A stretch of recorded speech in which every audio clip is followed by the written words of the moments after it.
So, back in 1925, you've got this brilliant guy, Bertrand Russell, one of the sharpest minds of the 20th century. He writes this short, punchy essay called What I Believe. And in it, he decides to tackle, one of the biggest questions we can possibly ask ourselves. You got to remember the context here. Russell's writing this right after the absolute horror of World War I. The world is devastated, and he's looking around at all these old, outdated beliefs. So he asks this question that honestly feels like it could have been written yesterday. In all this chaos, what does it actually mean to live a good life? And Russell doesn't waste any time. He gets straight to the point with this, well, it sounds simple, but it's incredibly deep. He says the good life is one inspired by love and guided by knowledge. And this isn't just some feel-good quote for a coffee mug, right? For Russell, this is the entire foundation for everything he's about to argue. Okay, so before Russell can actually build up his vision of the good life, he's got to do some demolition first. He needs to clear away all the old, shaky foundations of traditional thought. And that process starts by taking a really hard, unflinching look at our actual place in the universe. See, Russell was a scientist, through and through. He argued that we aren't some special creation separate from nature. We are nature. Our bodies are made of the exact same atoms as stars and planets. And our thoughts, our hopes, our entire sense of self, it's all happening inside the physical, biological brain. So if you look at it from that purely scientific perspective, there's just nothing. No evidence for a God, no evidence for an immortal soul. All right, so if there's no scientific proof, then where did all these ideas come from? Why do we have them? Russell's answer is, well, it's blunt. He says it all comes down to one thing: fear. Fear of this huge, uncaring universe. He saw religion as our attempt to make the cosmos feel a little more human, to invent a powerful father figure who might actually listen to us. It's a comforting story, he argues, but it's one born from terror. This is where it gets really interesting, because Russell basically splits reality into two completely separate domains. On one hand, you have the philosophy of nature. That's the world of facts, of science. The universe just is. It isn't good or bad. It really couldn't care less about us. But then, on the other hand, you have the philosophy of value. And this is our turf. This is where we create meaning. We decide what's good, what's wrong, what's beautiful. In this world, Russell says, we are absolute kings.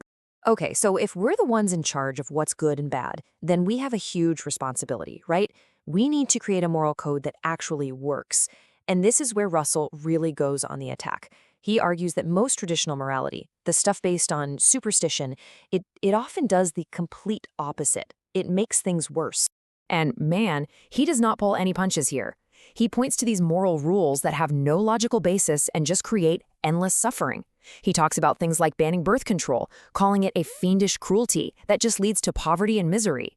He saw a system that would condemn something harmless while turning a blind eye to real cruelty, all in the name of tradition.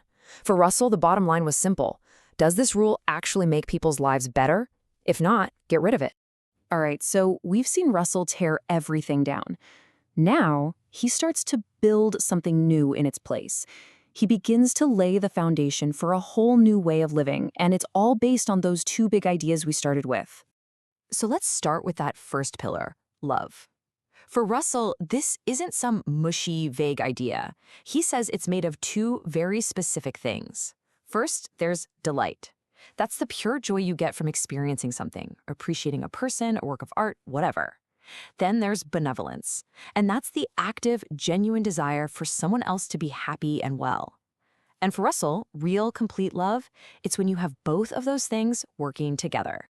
And this slide, wow, it just perfectly shows why you need both. You can't have one without the other. Love without knowledge, it can be actively harmful. Think about it, people praying together to stop a plague. Their hearts are in the right place, but without knowing about germs, they're just making it spread faster. But then you look at the other side, knowledge without love, well, that's just plain terrifying. That's the cold, calculated science that created the machine guns and poison gas of World War I. And this leads to another really crucial point he makes. The good life, it's not something you go off and find by yourself, like some hermit on a mountain. To really live a good life, you need things like a good education, decent healthcare, feeling safe and secure. All of that stuff depends on the society you live in. So for Russell, it's simple. You can't have a good life without a good society. They're totally linked.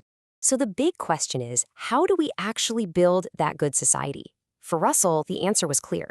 The most powerful tool we have is the one that's already changed our world completely: science. You see, Russell had this idea that most of the awful stuff in the world, war, cruelty, you name it all comes from what he called bad desires, especially fear and envy. And he thought science could be more than just a way to build better gadgets or cure diseases. He saw it as a tool to understand and even treat the psychological roots of these destructive feelings. So what was his game plan? It was basically a 3-step process. Step 1, use science, like psychology, to figure out what actually causes people to be fearful and cruel. Step 2, use technology and medicine to make everyone safer, healthier, and to educate them to be more courageous.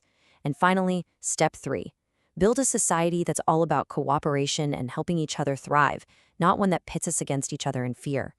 He genuinely believed we could use science to engineer a happier, better world for everyone. And this brings us to his final thought, which is just so powerful and honestly a little haunting. He says science has given us this godlike power over the world around us. The real question, the one that's left, is can we learn to master ourselves? He saw the choice so clearly. Science was teaching us how to kill each other more efficiently than ever before. But he had hope that we could learn to control our own destructive passions. Are we going to use our incredible power to build a better world? Or are we going to use it to tear each other apart? The question he was asking almost 100 years ago is the exact same question we face today. So, what do you believe?